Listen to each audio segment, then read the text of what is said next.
Hello my students, आज हम लोग बात करेंगे some numerical problems regarding the DC machines. जहाँ तक भी अभी तुम लोग स्टडी किए हैं उस पर बेस्ड, यानी कि ईएमएफ इक्वेशन वगैरह जो हम लोग पढ़ लिए हैं, लैप बैंडिंग, वेव बैंडिंग, उस पर बेस्ड हम लोग प्रॉब्लम करेंगे। तो प्रॉब्लम है, पहला problem, A 4 pole DC generator है ना, बोलता है 4 पोल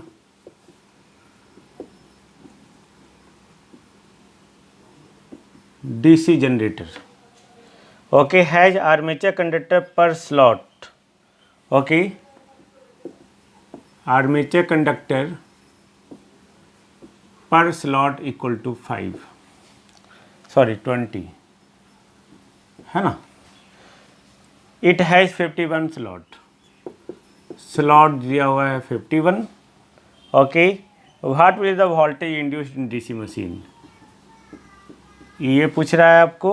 if it runs at 1000 RPM, n equal to 1000 RPM, okay, and flux per pole 5 milliweber दिया हुआ है।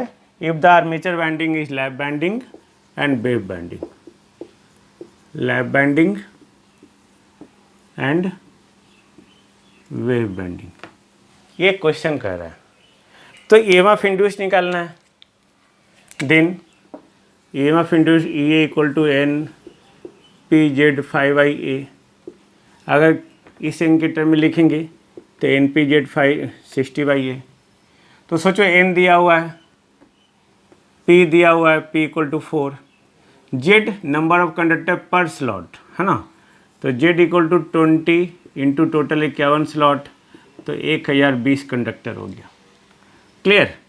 5 दिया हुआ है, 5 मिलीवीवर, ए नहीं दिया हुआ है, तो for the lap winding A equal to P यानी कि 4, and for the wave winding A equal to always 2।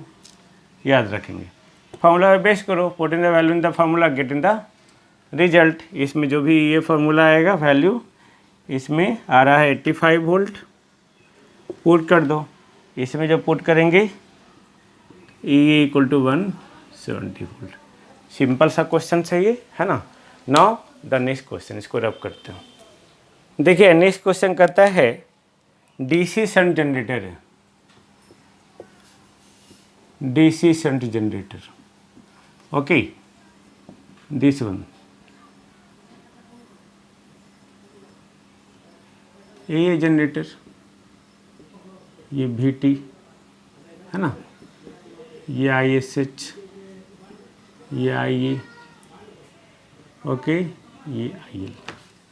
DC shunt generator deliver 450 ampere at 230 volt. ये डिलीवर कर रहा है, यानी कि IL जो है ये 450 एम्पियर है, किस पे, 230 वोल्ट पे। 230 वोल्ट पे ये क्या कर रहा है, डिलीवर कर रहा है 450 एम्पियर।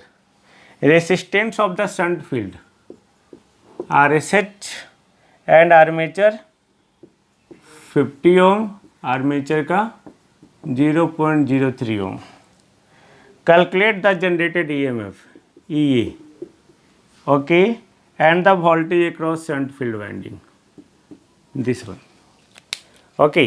तो इसका इक्विवेलेंट सर्किट हम लोग बना लेते हैं। क्योंकि ब्रश वोल्टेज ड्रॉप दिया नहीं तो ब्रश को हम लोग निगलेक्ट कर लेंगे। तो इक्विवेलेंट यानी कि ये आपका हो गया और ये आर्मेचर हो गया, ये आर्मेचर रेसिस्टेंस, और ये शंट फील्ड वाइंडिंग हो गया। सर्किट तैयार, इक्वेशन लिख दो आप, सिंपल है ना। तो IL दिया हुआ है आपको, ओके। तो EA हम लोग निकाल लेंगे, minus EA plus IARA plus VT equal to 0। सोचो VT पता है, IL पता है, ओके, ना ISS पता है, ना ही IA पता है, तो कैसे निकलेगा भाई, नहीं, तब सोचने वाली बात है। Voltage across shunt field winding भी निकालेंगे, then that is the ISH into RSH ये दोनों अननोन, यहाँ पे ये अननोन, ये अननोन, है ना। तो अब कैसे निकलेगा, जस्ट थिंक। ओके, तो सबसे पहले सोचो ये VT दिया हुआ है, क्योंकि VSH इक्वल टू इसके क्रॉस जो वोल्टेज है क्या है, VSH इक्वल टू VT, और ये दिया हुआ 230 वोल्ट नहीं, and VT equal to ISH into RSH equal to 230, RSH दिया हुआ है 50, ओके, तो 230/50 यानी कि 4.6 एम्पियर। तो ISH पता चल गया, तो IA equal to what, IL minus ISH, IA equal to IL plus ISH। तो IL हो गया आपका 450 प्लस 4.6, 454.6 एम्पियर, यही है ना। अब देखो ये निकल जाएगा, VT पता है 230, IA पता है 454.6 इंटू 0.03, जो भी आएगा आपका आंसर होगा, है ना। तो इसमें आंसर कितना है, 343.5। ओके,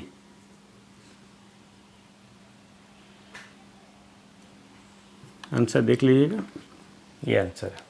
इस तरह का भी एक क्वेश्चन है, सर्किट DC शंट जनरेटर दिया हुआ था, उससे हम लोग ने जो दिया हुआ उससे हम लोग कैलकुलेशन कर लिए। Now think next problem.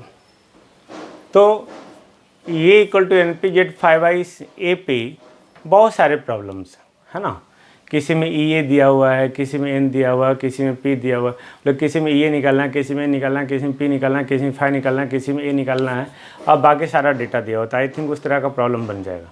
उस तरह का एक हम लोग और प्रॉब्लम देखते हैं, बोलता है ए 6 पोल लैप बॉन्ड, है ना, 6 पोल P इक्वल टू 6, तो लैप बॉन्ड है, यानी कि A equal to P equal to 6।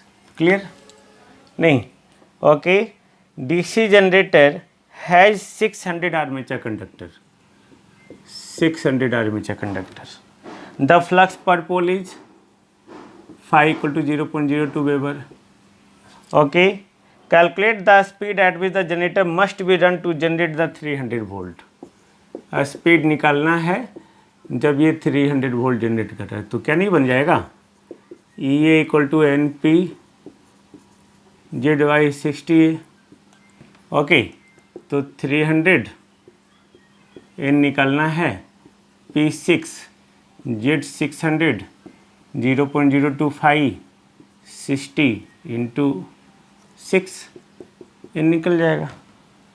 N क्या आ गया, N आ गया हमारा 1500 RPM। इसी तरह का बहुत प्रॉब्लम होगा, है ना। इसी में है what should be the speed at which the generator may be at the wave wound, यानी कि वेव बॉन्ड है, तो अगर वेव बॉन्ड होगा तो उसमें स्पीड क्या होगा, तो सिंपल A इक्वल टू 2 हो जाएगा, और क्या, बाकी फिर से स्पीड निकाल लो इसी फार्मूला से, तो निकल जाएगा। इस तरह का एक प्रॉब्लम है ना। देखो नेक्स्ट प्रॉब्लम, अब देखिए इसी में एक तरह का प्रॉब्लम है, बहुत अच्छा प्रॉब्लम है, सॉरी मैंने रब नहीं किया। प्रॉब्लम ये है, numericals, the armature of DC generator has 51 slot, है ना, 51 स्लॉट, ये हाँ हैज़ 51 स्लॉट। ओके, तो स्लॉट दिया हुआ है 51, and the commutator has 243 segment, segment तो दिया हुआ है 243। It is bound to give lap binding. Lap binding. Have 1 turn per coil. 1 turn, मतलब एक coil में एक टर्न है, सिंगल टर्न coil है। If the flux per pole is 530 milliweber, calculate the generated EMF at a speed of 1200 RPM having 6 poles। एक question, अब सोचो 1 turn पर कॉइल और लैप बाइंडिंग है, तो लैप बैंडिंग तो ऐसा होता है भाई,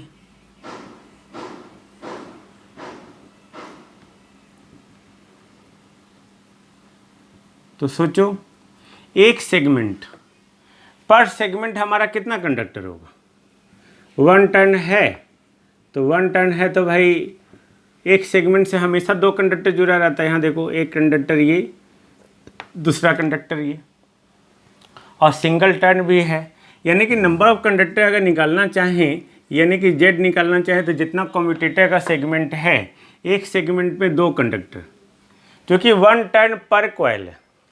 अगर 2 टर्न पर कॉइल होता ओके, तब क्या हो जाता, 2 दूना 4 कंडक्टर, एक टर्न में 2 कंडक्टर है ना, 2 टर्न होता तो 2 दूना 4, बट ये 1 टर्न पर कॉइल दिया हुआ है, एक कॉइल में एक ही टर्न है और एक टर्न में 2 कंडक्टर होता है और एक कम्यूटेटर सेगमेंट से 2 कंडक्टर जुड़ा हुआ है, यानी कि Z equal to what, 243 into 2।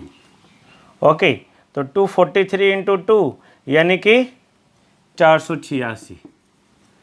बाकी निकाल लो, क्या निकालना है, ई ए इक्वल टू स्पीड दिया हुआ है एन के टर्म में एन पी जेड 5i60 है, एन दिया हुआ है, पी दिया हुआ है, जेड निकल गया, 5 दिया हुआ है, ए इक्वल टू पी 60 निकल जाएगा 291.6 वोल्ट। तो इस तरह के भी घुमा के आपके पूछ सकता है, यानी कि आपको लैप बाइंडिंग का, कम्यूटेटर सेगमेंट का नॉलेज है या नहीं, ये क्वेश्चन यही बता रहा है। अगर नॉलेज है देन फार बेटर है ना, अदरवाइज आपको पढ़ना पड़ेगा ना। सीधा नेक्स्ट क्वेश्चन, जस्ट सी ना, नेक्स्ट क्वेश्चन देखिए, that's a very interesting question है ना। The armature of two pole P equal to 200 volt generator, यानी कि E equal to 200 volt, okay, has 400 conductor, Z equal to 400, okay, run at 300 RPM, N equal to 300 RPM है ना, okay. If the number of turns in each field coil, यानी कि field coil का जो number of turns दिया हुआ है वो 1200 दिया हुआ है। बोलता है कि प्रत्येक फील्ड कॉइल में जो नंबर ऑफ टर्न्स है वो 1200 है। 1200 ये टर्न है ना, ये टर्न, ये 1200 टर्न है। एक टर्न में 2 कंडक्टर, याद रखिएगा, फील्ड का है ना। आर्मेचर में कंडक्टर है 400, ओके, फील्ड में नंबर ऑफ टर्न्स 1200 है। What is the average value of EMF induced, average value, इसका वैल्यू क्या होगा इन ईच कॉइल है ना, ईच फील्ड कॉइल का भी नंबर ऑफ टर्न्स दिया हुआ है और ईच कॉइल जो है ईएमएफ इंड्यूस पूछ रहा है on breaking of the field coil, यानी कि ये फील्ड कॉइल ब्रेक कर गया, फील्ड कॉइल ब्रेक कर गया, if the flux die away completely in 0.1 second, तो ये फाई जो है 0 हो गया, कितने देर में, t equal to 0.1 second, flux die out बोल रहा है, यानी कि 0.1 सेकेंड के पहले फील्ड वाइंडिंग टूटने से पहले उसमें कुछ फ्लक्स होगा, तो वो फ्लक्स जो है 0.1 सेकेंड में डाई आउट हो गया, यानी कि 0 हो गया। तब उस कंडीशन में बोल रहा है कि एवरेज ईएमएफ इंड्यूस क्या होगा। तो सोचो सबसे पहले कि ये फ्लक्स डाई आउट हो गया 0.1 सेकेंड में, यानी कि सिंपल ये जो होता है फैराडे लॉ से N D phi by D T, नहीं, एन नंबर ऑफ टर्न्स जिसमें फ्लक्स है, यानी कि N F, D phi by D T को हम लोग del phi by D T लिख सकते हैं, okay, N F, okay, del phi, यानी कि phi 2 minus phi 1 by T2 minus T1, तो T2 माइनस T1 यानी कि डेल टी हमारा क्या हो गया 0.1, और फ्लक्स पहले क्या था, तो वो फ्लक्स अगर पता चल जाए कि पहले फाई 2 कितना था, फाई 1 तो 0 हो गया, तो डेल फाई हम लोग को पता चल जाए, तो वो कैसे पता चले, इस फार्मूला से, ये दिया हुआ है ये equal to N P Z 5/60A, तो ये दिया हुआ है ना, एन दिया हुआ है, पी दिया हुआ है, जेड दिया हुआ है, फाई निकालना है, A equal to P, lap winding है, कुछ भी नहीं दिया हो तो लैप बैंडिंग, तो इससे हम लोग फाई निकाल लेंगे, जब फाई कैलकुलेट करेंगे तो 0.1 वेबर आएगा। ओके, यानी कि ये हमारा क्या है, फाई 2 है। ओके, तो ये चेंज इन फ्लक्स या आप बोल सकते हो ये फाई हमारा है ना। तो जो चेंज हो रहा है फ्लक्स डेल फाई हमारा हो गया 0.1 माइनस 0 इक्वल टू 0.1 वेबर, और डेल टी जो हो गया 0.1 सेकेंड। 0.1 सेकेंड में फ्लक्स डाई आउट हो जा रहा है, तो number of turns 1200, del phi 0.1 second में डाई आउट हो गया कि जो एवरेज ईएमएफ इंड्यूस हो रहा है वो कितना हो रहा है, 1200 वोल्ट। ये देखो एक अलग तरह का क्वेश्चन था, है ना। बोलता है फ्लक्स बाइंडिंग जो है ब्रेक कर गया, तो ब्रेक कर गया तो ऑफकोर्स करंट ही नहीं फ्लो करेगा, तो फ्लक्स तो आएगा नहीं, तो फ्लक्स तो पहले से आ रहा था। ओके, तो कुछ देर के बाद वो जीरो होगा, जो आ रहा है वो आएगा, तो उतना टाइम लगता है 0.1 सेकेंड। तो टूटने से पहले फ्लक्स क्या होगा, तो टूटने से पहले 0.1 वेबर था, तो 0.1 सेकेंड के बाद वो जीरो हो गया है कि चेंज इन फ्लक्स 0.1 और कितने टाइम में, 0.1 सेकेंड में। तो average EMF induce NdΦ/dt N del φ/dt 1200 आपका हो गया फील्ड कॉइल का टर्न, 0.1 बाई 0.1 1200 वोल्ट आ गया। Then this is the unique question, conceptual question, ना सीधा नेक्स्ट क्वेश्चन, है ना। अब देखिए next question that's also conceptual and very important. बोलता है ए 4 pole lap connected, 4 pole lap connected यानी कि A equal to P equal to 4 has an armature resistance of 0.15 ओम, 0.15 ओम। अब बोलता है फाइंड द आर्मेचर रेसिस्टेंस, फिर से आर्मेचर रेसिस्टेंस फाइंड आउट करना है आपको। Okay, if it is rewound for wave connection, यानी कि पहले लैप में कनेक्टेड था तब उसका आर्मेचर रेजिस्टेंस यानी कि इक्विवेलेंट रेजिस्टेंस जो टोटल आ रहा है वो हमारा 0.15 ओम है। लेकिन अब उसी वाइंडिंग को क्या किया गया, वेव वाइंडिंग में कनेक्ट कर दिया गया। तब बोलता है कि आपका आर्मेचर रेजिस्टेंस यानी कि इक्विवेलेंट रेजिस्टेंस होगा क्या। ओके, आर्मेचर रेजिस्टेंस हम लोग लिखते हैं एक्चुअली वो टोटल रेजिस्टेंस होता है, टोटल यानी कि इक्विवेलेंट रेजिस्टेंस।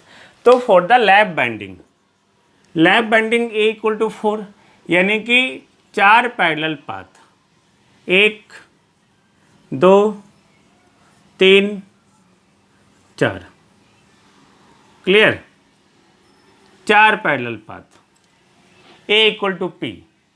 तो ये 4 पैरेलल पाथ, हर पैरेलल पाथ का जो कंडक्टर होगा, मान लेते कुछ भी 400 कंडक्टर है, तो इसमें 100 कंडक्टर होगा सपोज।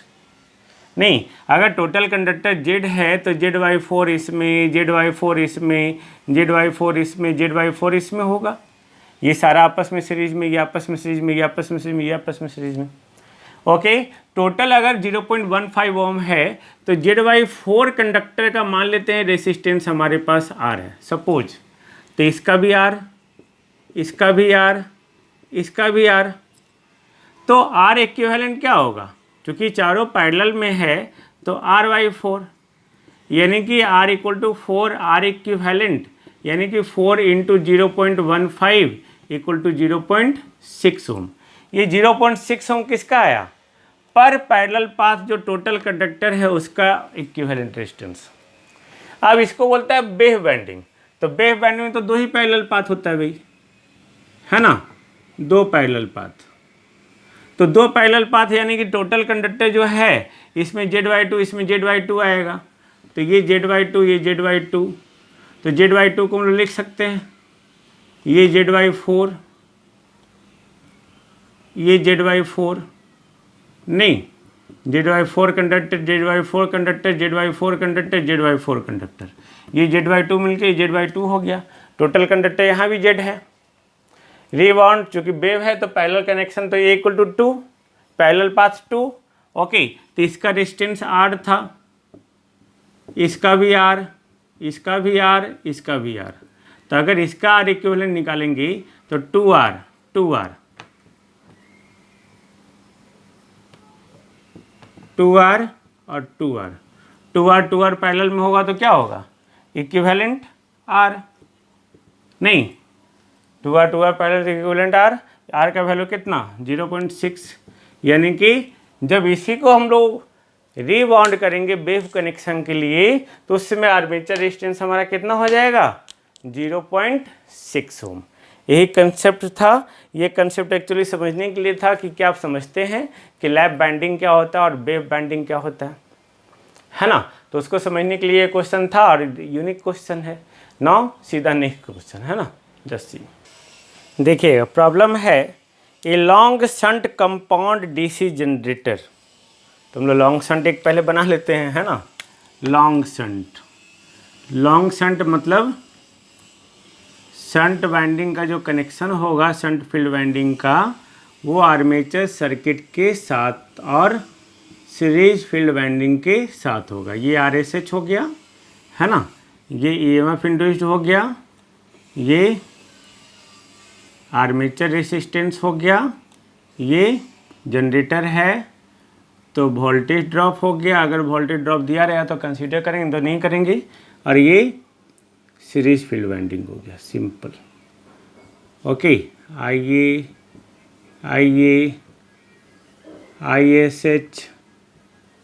IL, ये long shunt DC compound generator हो गया। देखो कितना आसान है, मैंने आपको सर्किट बता दिया था, सर्किट बना लिया आपने। Okay, deliver a load current of 50 ampere, यानी कि IL आपको दिया हुआ है 50 एम्पियर। कितने वोल्ट पे? एट 500 वोल्ट, यानी कि VT equal to 500 volt. 500 volt पे करंट कितना डिलीवर हो रहा है? 50 ampere. And has armature series field shunt field resistance of, armature का दिया हुआ है RA 0.05 ओम, है ना। सीरीज का दिया हुआ 0.03 ओम। ओके, शंट का दिया हुआ है 250 ohm, 250 ohm. And the armature current allow 1 volt per brush, ये दिया हुआ है per brush equal to 1 volt. Okay, calculate the EMF induced, EMF induced आपको निकालना है, सिंपल। ओके, तो हम लोग निकाल लेंगे, सिंपल। ये निकालना है, ये VB पर ब्रश है, तो टोटल कितना ब्रश रहता है? 2। ओके, तो हम लोग यहाँ पे क्या लेंगे? VB equal to 2 × 1 equal to 2 volt. ये निकालने के लिए हम लोग इक्वेशन लिखेंगे, ध्यान से देखिए। ये IL दिया हुआ है, तो सबसे पहले current equation IA equal to IL plus ISH। IA अगर पता हो जाएगा, VT पता है, तो आराम से निकल जाएगा। तो उसके लिए ISH पता होना चाहिए। ISH के लिए VT दिया हुआ है, VT equal to ISH into RSH। VT 500, ISH RSH equal to 250, then ISH equal to 2 ampere. Clear? अब ये 2 जब पता चल गया तो IA कितना हो गया? IL दिया हुआ है 50 प्लस 2 52 एम्पियर। सर्किट का इक्वेशन लिख दो भाई, है ना।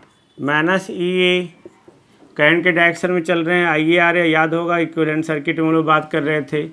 Plus VB plus IARSC plus VT equal to 0। Clear? अब सोचो VT पता है, ये पता है, ये पता है, ये पता है, ये पता है, ये पता है, तो क्या EA नहीं निकल जाएगा? ये निकल जाएगा। This is the question, I think no problem, है ना। इस तरह का क्वेश्चन आप बना सकते हैं सर्किट के रिगार्डिंग। नाउ सीधा नेक्स्ट क्वेश्चन। इसी तरह प्रॉब्लम जो है शॉर्ट शंट का भी है ना। शॉर्ट शंट सिंपल यहाँ से आया है, सर्किट उसमें घुमा देंगे आप, आई थिंक ये भी बन जाएगा, है ना। अब बनाने का कोशिश करेंगे। अब एक प्रॉब्लम है, इसको रब कर देखिए। प्रॉब्लम कहता है ए 4 pole DC machine P equal to 4 running at 1500 RPM,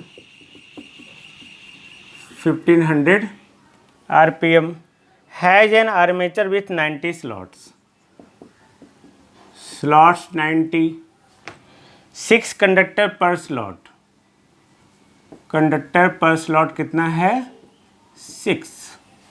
okay, if the flux per pole is 10 milli weber, phi 10 milli weber, okay, determine the terminal EMF of the DC generator, okay, यानी कि आपको ये निकालना है। If the windings are lap connected, और उसके साथ एक एडिशनल क्वेश्चन है कि करंट पर कंडक्टर इज 100 एम्पियर। आई जो पर कंडक्टर है, एक कंडक्टर में वो 100 एम्पियर फ्लो कर रहा है। Then determine the electric power, electric power कितना टोटल जनरेट होगा वो पूछ रहा है। सोचो, है ना। P4 लैप बाइंडिंग है, ओके, तो A equal to P, A equal to P equal to 4 हो जाएगा। EMF इंड्यूस हम लोग निकाल लेंगे पहले। तो EMF इंड्यूस निकालने के लिए E equal to NPZ 5I60A, तो A हम लोग का क्या हो जाएगा भाई, A equal to P equal to 4, है ना। तो 4 हो गया, N पता है, ये N हो गया, P पता है, Z नहीं पता है, तो Z क्या हो जाएगा, नंबर ऑफ कंडक्टर्स पर स्लॉट 6 और टोटल स्लॉट 90, यानी कि 540। तो N हो गया 1500, क्लियर। P हो गया 4, 540, 5 हो गया 10 milli weber, 10 into 10⁻³ divided by 6 into 4। इससे जो भी EMF इंड्यूस का वैल्यू आएगा ये आ रहा है 135 वोल्ट, क्लियर। तो EMF इंड्यूस हम लोग निकालते हैं इन ईच पैरेलल पाथ निकालते हैं, याद रखिएगा, ओके। अब सोचो, टोटल कंडक्टर हमारे पास 540 है और 4 ही पैरेलल पाथ, ओके। ऐसा 4 पैरेलल पाथ,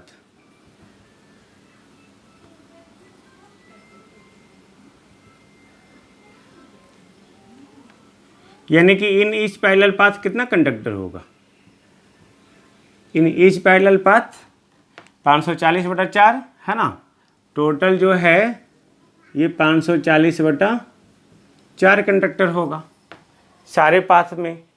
बोलता है कि हर कंडक्टर के थ्रू, एक कंडक्टर के थ्रू 100 एम्पियर है, तो सीरीज में तो सारे में 100 एम्पियर, इसमें भी 100 एम्पियर, इसमें भी 100 एम्पियर, इसमें भी 100 एम्पियर, और एक पैरेलल पाथ में कितना वोल्टेज, 135 वोल्ट। समझ रहे हैं, आई थिंक याद होगा। EMF इंड्यूस जो हम लोग निकाले थे, EMF induce in each parallel path, got it. In each parallel path जो है 135 वोल्ट आ गया। टोटल पावर निकालना है तो 4 पैरेलल पाथ है, तो टोटल करंट कितना, 400 एम्पियर। तो पावर कितना, EA इंटू IA, ये हो गया 135 इंटू 400, 13 चौक 52 2 54, नहीं वाट, इतना वाट जनरेट होगा, 54 kilo watt. This is the question, this is also the unique question. Knowledge है कि नहीं आपको भाई कि EMF इंड्यूस कितने में कहाँ जनरेट होता है। EMF induce is always in each parallel path. Current in each conductor, each conductor सारा सीरीज में है तो 100 एम्पियर ही होगा, 100 ampere 100 ampere 100 ampere 100 ampere, total 400 ampere, तो 400 इंटू 135 टोटल पावर हो गया, है ना। I think this is also the unique problem. Now see next, इसी तरह का बहुत सारा प्रॉब्लम आप बनाएंगे। Now next the unique question. A 220 volt DC machine, 220 volt DC machine है, okay, has an armature resistance of 0.5 ohm, 0.5 ohm. If the full load armature current, full load armature current जो है वो कितना है, 20 ampere है। Find the induced EMF, induced EMF निकालना है कब, जब मशीन एक्ट हो रहा है जनरेटर की तरह, जब मशीन एक्ट हो रहा है मोटर की तरह, सिंपल। तो ये जो हमारा दिया हुआ है ये निकालना है, VT दिया हुआ है 220 वोल्ट, तो जनरेटर है भाई, है ना। तो जनरेटर है यानी कि फाइनल टर्मिनल वोल्टेज आएगा। All of you know EA equal to VT plus IARA। Motor है भाई तो EA equal to VT minus IARA, नहीं याद होगा जनरेटर में जनरेट हो रहा है, तो जनरेट होके टर्मिनल वोल्टेज होता है, ड्रॉप होकर, है ना। ये minus I R A brush voltage drop तब टर्मिनल वोल्टेज होता है। मोटर में हम लोग टर्मिनल वोल्टेज देते हैं, उसमें घट के ईएमएफ इंड्यूस्ड आता है। ओके, यानी कि मोटर के केस में E A is always less than V T, generator के केस में E A is always greater than V T. Put in the value V T I A R A, निकल जाएगा। I think no problem. Now see the next problem. देखिए next question कहता है DC generator has rated armature current of 250 ampere. ये 250 ampere दिया हुआ है ना। अब बोलता है कि व्हाट इज द करंट पर path, each path of the armature if the armature is simplex wave bound और सिंप्लेक्स लैप बाउंड। तो लैप बाउंड है और मशीन 12 पोल्स दिया हुआ है, P इक्वल टू 12, तो लैप बाउंड में जो करंट आएगा हमारा वो आई ए बाई पी हो जाएगा, और वेव बाइंड क्या हो जाएगा, ओके, वो हो जाएगा आई ए बाई ए, दोनों में होता है ना। तो यहाँ पे ए इक्वल टू पी और यहाँ पे ए इक्वल टू 2, तो 250 बाई 12 और ये 250 बाई 2, सिंपल। तो ऐसा क्वेश्चन आपको आ सकता है। ये डिफरेंट प्रॉब्लम है, बहुत यूनिक प्रॉब्लम है, कंसेप्ट आपको बताना है, तो इसके रिगार्डिंग हम लोग बात कर सकते हैं। अब हम लोग नेक्स्ट देखेंगे न्यूमेरिकल प्रॉब्लम, है ना, नेक्स्ट वीडियो में। जस्ट सी एंड समझिए, कुछ प्रॉब्लम हो तो बोलिए। Okay, thank you.